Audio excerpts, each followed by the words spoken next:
menunjukkan kedekatannya dengan Mas Anies, ini juga akan memindahkan kesukaan para pendukungnya Bu Susi menjadi suka juga terhadap Mas Anies.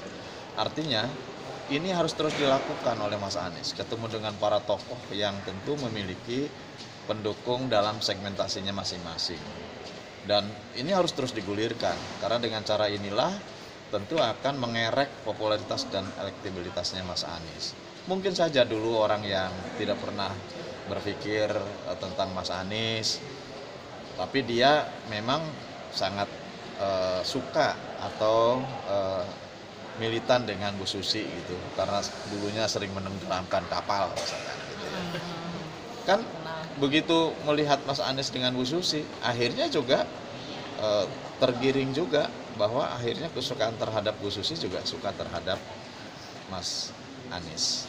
Tetapi lagi-lagi bahwa persoalan cawapres tentu diserahkan kepada Mas Anies sesuai dengan piagam kerjasama koalisi yang sudah ditandatangani oleh seluruh partai-partai koalisi.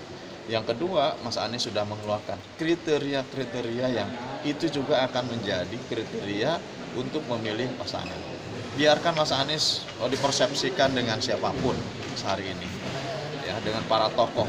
Mungkin nanti akan ketemu dengan tokoh lain, dipersepsikan lagi. Oh, ini mungkin barangkali calon wakil presiden, tidak apa-apa. Dipersepsikan oleh publik itu bagus, gitu ya. Nah, tetapi saya kira lagi-lagi nanti kepastiannya ya menunggu terhadap Mas Anies nanti menetapkan pilihan kepada siapa. Kalau saya pribadi, ya yang paling tepat, paling cocok adalah Mas Agus Harimurti Yudhoyono.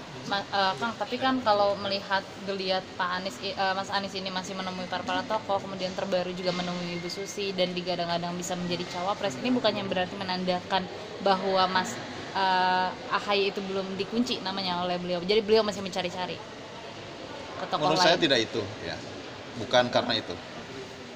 Sudah atau belum ditetapkannya cawapres, ini adalah komunikasi politik yang baik dengan para tokoh. Bu Susi punya segmentasinya, Bu Hovifah mungkin nanti ketemu dengan Bu Hovifah juga punya segmentasinya, dengan Bu Yeni Wahid juga punya segmentasinya tersendiri, dengan para tokoh NU, nanti dengan para tokoh Muhammadiyah, bertemu ini punya segmentasinya masing-masing. Dan kalau kemudian ada chemistry yang kuat antara para tokoh dengan Mas Anies, ini bagus untuk Mas Anies. Tapi ya persepsi silahkan saja. Kalau dipersepsikan, oh dengan ini bagus, oh dengan ini bagus, kan nanti ada ukuran-ukurannya secara umum yang nanti juga akan menjadi aspek yang menentukan terhadap pilihan cawapresnya Mas Anies Baswedan, yang juga pasti akan dikonsultasikan dengan seluruh partai-partai koalisinya. 8 ya? Ya. Kita tunggu tanggal mainnya saja. Oke, Kang, seberapa kuat sih khusus untuk tokoh Bu Susi ini untuk mengerek atau pengaruh elektabilitasnya ke Mas Anies kalau Demokrat?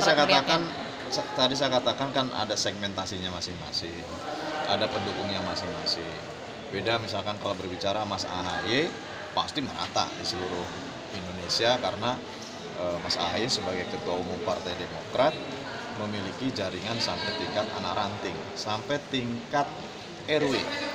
Jadi sampai tingkat RW kami punya struktur partai, artinya merata. Nah, Bu Susi pasti sebagai tokoh pernah menjadi Menteri Kelautan, sebagai tokoh aktivis lingkungan, punya segmentasinya. Yang boleh jadi sebelumnya kan tidak para pendukungnya tidak pernah melirik Mas Anies gitu. Tapi begitu Mas Anies diundang, hadir di sana, nginep juga gitu ya. Mas Anies naik kereta dari Jogja sampai ke sana, menurut saya ini akan menjadi daya tarik tersendiri. Dan ya Mas Anies jangan pernah berhenti untuk terus berkomunikasi dengan para tokoh. Persepsi publiknya silakan aja untuk mempersepsikan pertemuan itu dengan persepsi publiknya masing-masing. Kang, selanjutnya ada rencana bertemu siapa sih Mas Anies, Kang, kalau boleh tahu? Selanjutnya kan Mas Anies mau ke Sumatera Barat ya. Itu kunjungan sosialisasi biasa? Ya, akan bertemu dengan para tokoh di Sumatera Barat, kemudian akan ke Jawa Barat. Itu tanggal 6 ya.